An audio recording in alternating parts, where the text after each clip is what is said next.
How long have you been in the community? I've been now 12, 13 years a brother of Taizé. Yeah. What does it mean for you, this change to move from Taizé to Paris? For me, it came as quite a surprise to move here to the French, the Paris suburbs. It's obviously quite different than life in Taizé, where there are many people, yes, but only in Taizé. The surrounding countryside is very calm, very beautiful, very peaceful.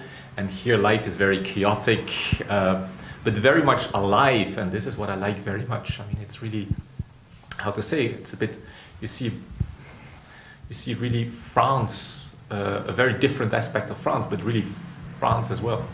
Did you know this kind of community? I mean, this kind of society, and how do you meet these people around you in the area, and how do you live with them?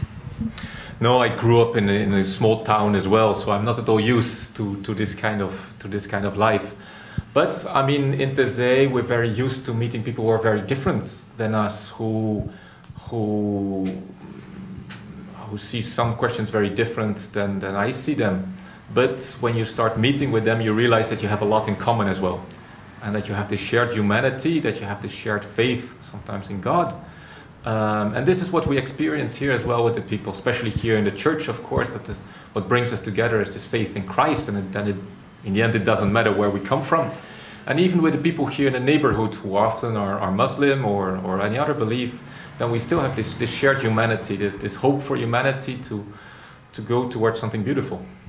What kind of problems do you notice in these suburbs, and how can you observe the strength of people to go through these problems, and if you participate somehow in these troubles, these questions?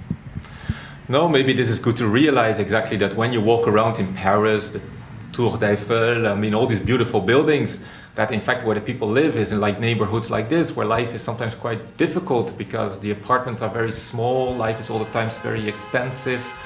And as you hear, there's quite a lot of noise as well. I mean, people live together very, very close one to another, and this is sometimes a bit complicated. And then you have the whole question of poverty, of course, that people, when they come just here, they don't have a lot of resources. It's difficult for them to find a job.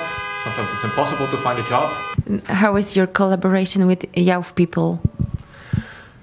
I mean, there's in France, in the church, and it's a little bit better here, but in general, there are not a lot of young people. So, I mean, you really have to do an effort to go towards them. And this is something that we're still discovering here, because we come from a very different background. So it will take a long time, I think, to build this trust with the young people here, to go towards them and to invite them for certain things.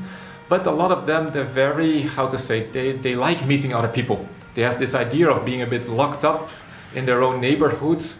Some of them, even though they live very close by Paris itself, they never go there. They stay within their own suburb, with their own people, and to go towards them and to help them meet other people, even from Paris itself. You mentioned the trust. How do you see if it's possible nowadays to build the trust, and if you manage to build trust among young people? It's a big question, I think, of our time.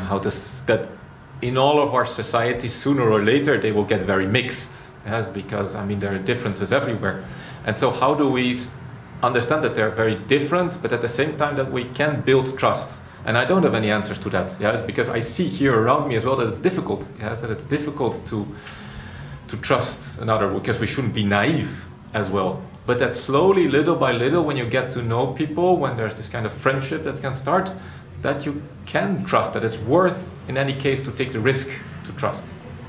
What does it mean for you, this special prayer that you have in Taizé, and this kind of chants, songs?